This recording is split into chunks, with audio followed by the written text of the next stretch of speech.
And the final predictions I will be doing on the European club competitions. It is everybody's favorite competition that nobody talks about. The UEFA Conference League.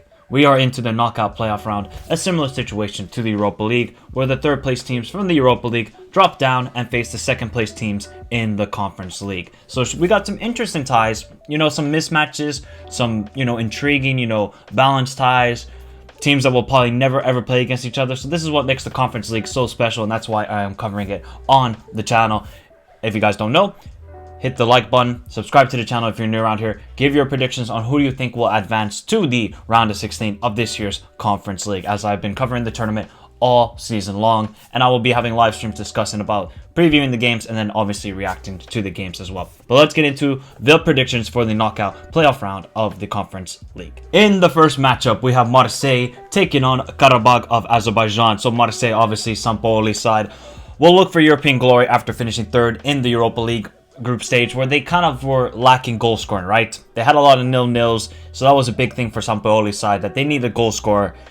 And, but they have a solid defense. With Saliba at the back, they just need to get Payet and Milik scoring. If they can get those two guys scoring, I think Marseille have a very, very good chance of lifting this Conference League trophy. And then for Qarabg, their opponents had an okay performance in the group stage of the Conference League. I thought they didn't play the greatest opposition in their group, and when they faced Basel in the last game, they got destroyed by them 3-0. So the performances have to improve massively for Qarabg if they want to have any chance of advancing against Marseille. I don't see it happening. I think Olympique de Marseille will advance against Qarabg. The second matchup, and it is called the Zahavi Derby. It is PSV Eindhoven taking on Maccabi Tel Aviv. And you guys will know why I'm talking about Eran Zahavi. So, been an injury-ravaged season for PSV all season long. They've had a lot of injuries, COVID issues. Now some players are coming back, like Madueke. One of my favorite players in Europe is the young English winger. They're all competing in all competitions. They're still in a chance to win Eredivisie, even though Ajax have been brilliant.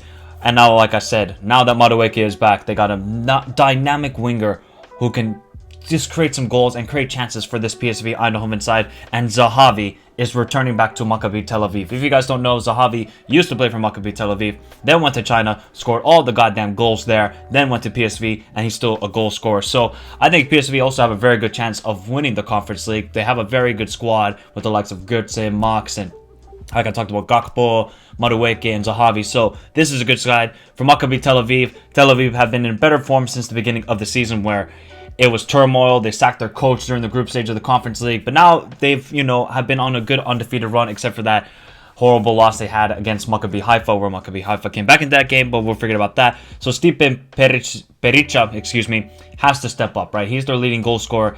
If he doesn't get the goals, I don't see any way for Maccabi Tel Aviv winning this game. I just think PSV have too much. So PSV will defeat Maccabi Tel Aviv in this tie. The third matchup, and probably the most difficult to call, it is Fenerbahce taking on Slavia Praha. So, Fenerbahce, this has been an inconsistent season from them. They got wins going on, they got losses going on, then they got draws, then they got wins, then they got losses. When is Fenerbahce just going to have a good, consistent run of games where they're performing well? It hasn't been like that all season long. They only picked up one win in the Europa League group stage, right? And that was against Antwerp. That's not good enough for this side, excuse me. They have a lot of quality, but they just simply are so inconsistent. With players like Mesut Ozil, you think of Enner Valencia, some of the big names for Fenerbahce. They need just two good performances to advance, right? And Slavia Praha are no joke. Then for Slavia Praha, currently this season have been very impressive once again in the Czech League. Only lost one game so far throughout the whole season. And with players like Tomas Holes, also Nikolai Stanicu, Slavia have a very strong defense and a good attack. And I think they can pose a threat to this Fenerbahce side. Remember, guys, Slavia Praha reached the quarterfinals of the Europa League last season. This team is no joke. Yes, they have sold some players, but still, they have quality throughout the whole squad. I'm just worried about Fenerbahce's form. I really am. I just don't know about this side at the moment. They looked okay in the Europa League. Then they go lose some games in the Turkish Super League. So I don't know what to expect from them. I'm going to go with the side that I know is consistent. Yes, they don't play the most attractive football in Europe, but that doesn't matter to me. They get the job done. So for that reason, I'm going for Slavia Praha to advance in this tie. The fourth matchup, it is Midtjylland of Denmark taking on Paok of Greece. So Midtjylland had a fantastic opportunity to advance in the Europa League group stage, but they bottled it. They failed. They had an unbelievable chance. All they had to do was win their last game, and they would have been in the round of 16. But they failed to do that. Now they're in the Conference League. after a long winter break and lots of departures and arrivals in the squad during the winter transfer window. Let's see how this squad is going to gel with each other. With Evander in the midfield, Midtjylland still have some quality, but it's just with these Nordic teams and Eastern European teams, I'm worried about the winter break. And with no match intensity or fitness, I'm going to keep going on about that. But I think Midtjylland are a very good side. They have proven it in the Danish league in the last couple of years. And for Paok, haven't lost a game since November. And with this very interesting midfielder from Slovenia, Jasmin Kurtic, who has a lot of goals, actually. I was looking about him. I was like, wow, he has a lot of goals. He's having a brilliant season. You have Chupa Akpom of England up front. I mean, Paok do have some dangerous players. They gave some trouble to FC Copenhagen, who are obviously Danish club as well. So Midtjylland, they can't take it lightly. Paok are a good side, but I just think Midtjylland have a little bit too much quality, and they will advance in this tie against Paok. The fifth matchup we have, it is Leicester City taking on Randers. Leicester City, oh boy, what a disappointing season. What a disappointing exit from the Europa League group stage, losing to Legia Warsaw and Spartak Moscow in the process. Not good enough from Rodgers' side. They simply have no desire and enthusiasm right now for him. They can't defend anything. They can't defend corners. They can't defend simply anything, right? We know they have quality and they should be beating Randers.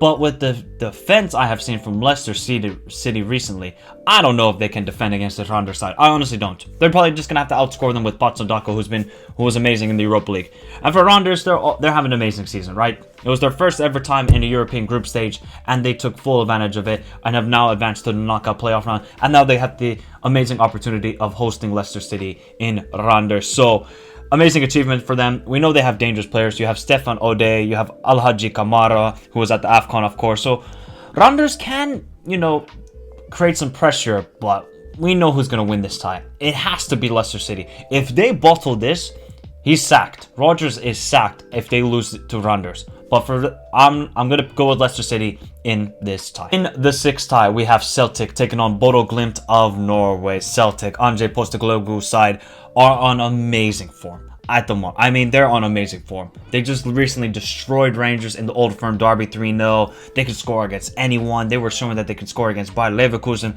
Real Betis in the Europa League. So, with Furuhashi, Abada, David Turnbull in the midfield, Celtic are looking for European glory. And I think they honestly have a very good shot of winning this tournament. I think they have enough quality. They're on a great momentum. Why not go for a quadruple, Celtic? I think you definitely can do it. You can win the SPL, you can win the Scottish Cup, League Cup, and the Conference League. That would be an amazing season for Celtic. And for Bodo Glimt, one of my favorite stories in football in the last couple of years, but they have sold a lot of their players now. I mean, they're having an amazing season, or well, they did last year, obviously, now with the winter break.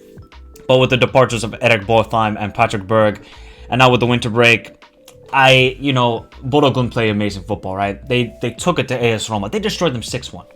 That will be their greatest ever moment. But I just think now with the departures of Botheim and Berg, who are very key players to their side, I don't know if they can replicate that against this Celtic side that are on amazing form. So Celtic to go through in this tie. The seventh tie, it is Sparta Praha taking on Partizan Belgrade. So Sparta Praha have some injuries at the moment in key positions, but they are performing well once again in the Czech League. Have lots of different goal scorers, and at the back with David Hančko, they have a solid defense, right? They proved it in the Europa League. They defeated Rangers 1-0. Rangers are no joke. So Sparta Praha cannot be taken lightly. For Partizan, they're having an amazing season in the Serbian league. They're still undefeated. And with Ricardo Gomez up front, he's just a goal scorer. He's an absolute goal scorer at the moment. But it's going to be interesting for me. Will Partizan focus more on the league, or are they going to focus more on the Conference League? That will be a big thing to see in this tie. I think Sparta Praha, they're just a little bit more solid at the back. And, this might be a very low-scoring tie. I'll say that right now. So I think Sparta Praha will narrowly go through against Partizan Belgrade. And the final tie, it is Rapid Wien taking on Vitesse. So Rapid Wien, very inconsistent season as well. A lot of these teams are very inconsistent in the Austrian Bundesliga. Now they got back Yusuf Demir, who was on loan at Barca, but has come back now to Rapid Wien. They sold their lead striker Erkan Gara, so lots of changes for Rapid Wien. Gara scored a lot of goals for this Rapid Wien side, so let's see who will get the goals for them. And for Vitesse, Lois Opende. I mean, this is a guy we have to start talking about as well. He has got like 16 goals in the Eredivisie or something like that. Ridiculous numbers from him.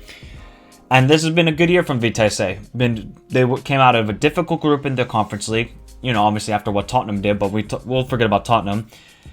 They're coming into this tie with poor form. I think they've lost 4 straight games, but they have talent. They showed that they're a very good pressing side against Tottenham, and with their formation, with the 3-4-3 sort of formation, they can cause trouble to this Rapid Wien side, and I think Vitesse will win this tie. I really do think so. I think the momentum they get from the group stage will carry on to the knockout playoff round, so Vitesse to advance. And that is my predictions for the knockout playoff round in this year's Conference League. Remember, guys, to give your predictions in the comments section down below. Should be amazing knockout playoff round. I mean, a lot of, mismatches, but also very intriguing ties as well, where teams who probably have never played against each other have the opportunity to do so.